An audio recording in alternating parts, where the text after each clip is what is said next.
kayak keinginan seks, keinginan zina, keinginan punya kesenangan ini dan itu. Nah, kalau hawa nafsu adalah keinginan yang sifatnya materi. Ngopi. Biasa ngopi kalau pagi, biasa minum teh, biasa minum susu, silakan.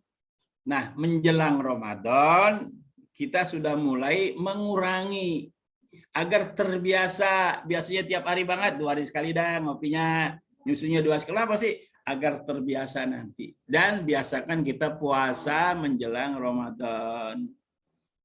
Senin, Kemis, atau hari apa, kita puasa sengaja 2 hari, 3 hari menjelang Ramadan. Supaya apa? Supaya nanti bulan Ramadan terbiasa kita puasa. Mudah kita ikhlas berpuasa. Kenapa kita bisa ikhlas? Karena tidak ada beban yang kita lakukan lagi. Tapi kalau masih ada beban, rasanya ikhlas juga susah. Jadi mengapa padahal hadisnya sudah dibelenggu setan, jadi mengapa faktanya orang nggak puasa? Dia hanya satu lagi, dia harus bisa menahan hawa nafsu makan, hawa nafsu minum. Ini yang mesti dipahami, Pak. Jadi kalau orang puasa haus aja udah nggak sanggup, aduh saya haus sekali, saya minum, aduh saya lapar sekali, saya makan aja, aduh saya lemes sekali, saya makan. Itu dia belum paham. Itulah yang namanya puasa. Yang namanya puasa, resiko orang yang berpuasa yang harus kita hadapi. Kita harus tahu bahwa kalau kita berpuasa, kita akan mendapatkan haus, kita akan mendapatkan lapar, kita akan mendapatkan lemes, kurang tenaga, dan kita akan emosi kadang-kadang. Kita tahan semua ketika kita berpuasa. Jadi kalau baru sekedar puasa lalu dia haus, minum, lapar dia makan, dia nggak ngerti mana puasa. Ya, jadi mana puasa? Resiko orang yang berpuasa ya haus, lemes, emosi dan semua. Tapi semua itu kita tahan. Dengan menahan makan dan minum, dengan semangat kita beribadah di malam harinya, 1 bulan lamanya kita digembleng oleh Allah dan Rasul-Nya sebagai orang yang beriman. Karena makna iman tunduk dan taat kepada Allah dan Rasul-Nya. Makanya perintahnya, ya ayyuhalladzina amanu. Kalau bukan orang yang beriman, tidak akan sanggup puasa, Pak. Apalagi dalam makna khususnya, orang yang tidak puasa di bulan Ramadan, dia menyatakan dia tidak beriman karena dia tidak terpanggil. Kalau di satu acara semua ada kumpul rame-rame, nah dipanggil namanya, baik Bapak Surya, yang namanya Pak Surya silakan datang ke depan sesuai KTP. Yang namanya Surya datang, yang bukan Pak Surya nggak ada yang datang. Karena kita merasa bukan nama kita yang dipanggil, betul? Kemudian dipanggil lagi yang namanya Pak Jamal, silakan maju ke depan. Mungkin ada beberapa orang yang namanya Jamal sesuai ini Pak, nama saya Jamal. Ini KTP-nya. Iya, masuk. Yang tidak Jamal tidak akan datang. Karena dia tidak merasa dipanggil. Ya ayyuhalladzina amanu, gitu. Kutiba alaikumusiyam. Saya mengambil pengertian, memahami artinya kalau mereka yang tidak mau puasa di bulan Ramadan, dia sama dengan menyatakan dia tidak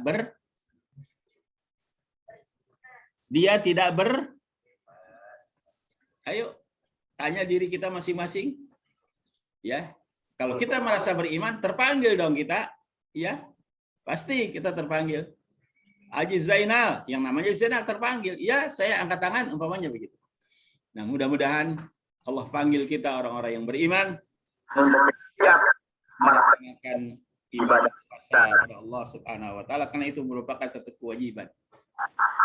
Dan ibadah puasa juga diwajibkan kepada umat-umat terdahulu. Nabi Adam, Nabi Idris, Nabi Hud, Nabi Soleh, Nabi Daud, semua, Nabi Isa diwajibkan berpuasa. Cuma puasa umat Muhammad atau puasa umat manusia sekurang-kurangnya dalam 1 tahun kita 1 bulan berpuasa. sekurang-kurangnya puasa dalam 1 tahun 1 bulan, wajib 30 hari atau 29 hari. Bagi ibu-ibu yang belum cukup 1 bulan puasa karena ada halangan, wajib segera dikot. Bagi bapak-bapak yang tidak berhalangan full mestinya. Tapi kena sakit atau kena dia musafir dalam perjalanan jauh yang dibolehkan ada uzur dia tidak berpuasa, wajib segera bayar kodok supaya full 1 bulan dalam 1. Nah itu, ini yang harus dipahami oleh kita. Jadi kalau belum 1 bulan belum full.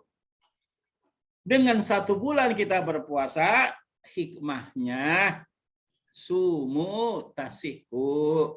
Berpuasalah pasti kamu sehat, kata Nabi. Jadi kalau kita puasa 1 bulan terus, ya Allah, jadi teratur makannya, ibadahnya tambah. Karena as-saumu babul ibadah, puasa itu pintunya ibadah. Kalau dia sudah puasa, maka akan terbuka ibadah-ibadah lain dengan mudah. Sedekahnya bisa, baca Qur'annya bisa, dan semuanya bisa. Sholat sunnahnya ditambah lagi, yang tadinya belum sunnah bisa. Karena as-saumu babul ibadah, pintunya ibadah. Nah ini saudara-saudara sekalian. Jadi mari sama-sama makna daripada ibadah puasa itu sendiri. Kemudian saudara-saudara sekalian, yang namanya ibadah puasa risikonya lapar, haus, lemes, emosi dan sebagainya kita tahan. Itulah gemblengan Allah Subhanahu wa taala agar menjadi ayatnya terakhir la'allakum tattaqun, agar menjadi orang yang bertakwa. Jadi kalau ditanya apakah orang yang bertakwa itu, kita balik aja artinya. Orang yang bertakwa adalah orang yang melakukan, yang beriman pada Allah, yang taat pada Allah, yang mengerjakan perintahnya yang wajib seperti puasa, dan yang melakukan sunnah-sunnah. Itu mana orang yang bertakwa. Jadi la'allakum tattaqun, agar kamu menjadi orang yang bertakwa. Jadi apa itu orang yang bertakwa? Kita balik artinya. Orang yang bertakwa adalah orang yang sudah beriman pada Allah, giat melakukan apa yang diwajibkan Allah, dan melakukan apa yang disunahkan Allah, dan menjauhkan perbuatan maksiat. Itulah orang yang bertakwa. Itu kita balik artinya. Jadi paham kita apa itu takwa. Inilah kita digembleng selama 1 bulan full. Full siang, full malam, full AC, kalau bahasa bis ya. Tapi sayang, 1000 sayang, pengertian umat Islam yang ada di muka bumi ini belum sampai ke situ. Kalau dia pengertiannya sampai, karena sudah terbiasa digembleng tiap hari, sholat berjamaah, ke masjid, ke musola, ke tempat-tempat yang dekat, mestinya selesai Ramadan lanjut dong. Bukan tarawihnya, tapi jamaahnya. Ternyata selesai Ramadan, selesai pula lah semua kegiatan Ramadan.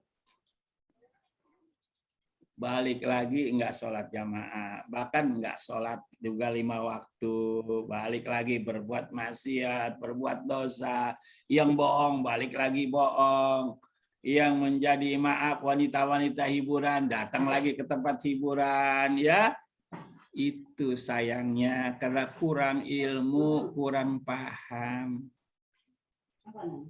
Jadi maksud ilmu itu menjelaskan seperti itu. Jadi kalau saya sudah jelaskan seperti ini, insya Allah makin gamblang. Ya.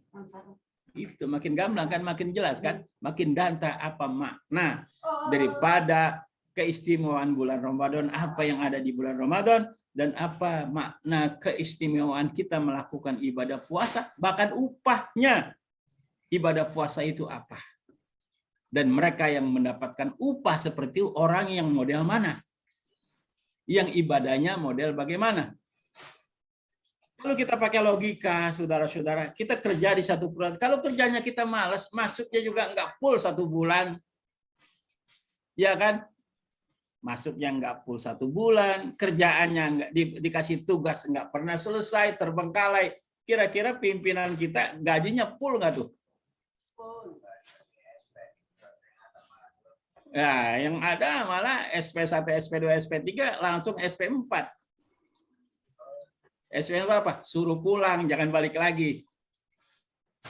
Nah, itu logikanya begitu. Jadi mudah-mudahan mari jamaah semua yang ada di sini, ayo kita semangat pahami makna keistimewaan bulan Ramadan, pahami makna puasa, dan pahami makna setan dibelenggu.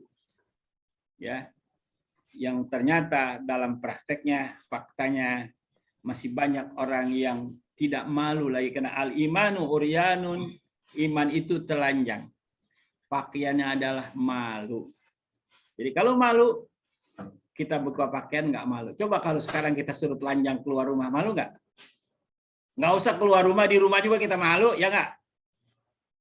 Nah, malu itu bagian dari iman. Malu itu bagian dari iman. Malu kalau pagi hari orang-orang berpuasa, kita lagi ngopi aja, seneng banget sama kopi. Seneng banget sama kopi, sampai nggak berpuasa, apa kopi itu belain kita ntar di kuburan? Itu kita pikir dong. Kita seneng sama kopi, kopi ntar nggak mau belain kita. Kecuali kopi mau belain kita. Kenapa kita senang baca Quran? Kenapa? Karena senang kita beribadah. Karena ibadah itu akan belain kita di kuburan. Betul? Itu yang mesti kita pahami, Pak. Ya, ayo pahami semua ajaran agama kita ini dengan baik, sehingga kita bisa, orang yang belajar akan merubah dirinya lebih baik. Makin banyak dia ngaji, makin banyak dia dengarkan ceramah, makin banyak dia pahami ajaran Islam, akan berubah dirinya makin lebih baik. Makin tua itu buah, makin manis. Makin tua itu kelapa, makin banyak santannya. Tapi kalau makin tua kita makin lemes. Ya, Bang Yamal, makin tua makin lemes atau makin segar? Nah, makin segar mudah-mudahan ya. Itu beda. Jadi walaupun segar tenaganya kurang, tapi imannya kuat. Tapi kalau imannya sudah kuat, insya Allah tetap dia puasa, tetap dia sholat taraweh, kuat yang 23 rakaat. Amin, insya Allah. Ini kan kadang-kadang saking belum memahami makna puasa dan belum memahami arti puasa. Insya Allah nanti saya akan bahas apa itu ibadah puasanya. Ketika sahur, ketika berbuka dan sebagainya. Karena kalau kita tidak paham, kita isi pada saat kita berbuka, kita penuhin perut kita pada saat berbuka, laksana mobil kepenuhan muatan. Jalannya juga nggak bisa, digas juga nggak bisa kencang larinya. Kenapa? Karena muatannya Nah, kalau bukanya kita berlebihan, puasanya model puasa ngancam, sekarang gua nggak apa-apa, nggak makan, nggak minum, udah berbuka. Nah, itu namanya puasa ngancam. Begitu datang buka berpuasa, apa waktu buka dia makan, dia minum semua, kekenyangan, sholat taraweh berat. Begitu datang Allahu Akbar, sholat Isya. Perasaan baru sebentar udah Isya aja, cepet banget ya. Itulah perasaan orang yang sedang berat melakukan ibadah, merasa berat dia, belum ikhlas. Belum ikhlas. Oleh karenanya, pahami ketika kita berbuka, itu juga kita jaga hawa nafsu kita, cukup sedikit aja. Makanya ada orang yang mempunyai pemahaman, kalau habis buka dia nggak makan. Makannya apa? Entar habis sholat. Alasannya apa? Supaya dia mampu melakukan sholat. Jadi kalau memang udah lemes begitu, tapi pengen sholat taraweh, antara nafsu dengan iman di situ saling dorong mendorong. Ujung-ujungnya, ya dorongan-dorongan tadi. Di sini yang taraweh 11 mana ya? Oh di sana, sana aja yang 11. Yang penting kan saya taraweh. Jadi 23 dia agak mau, dia cari yang ringanan. Ya enggak?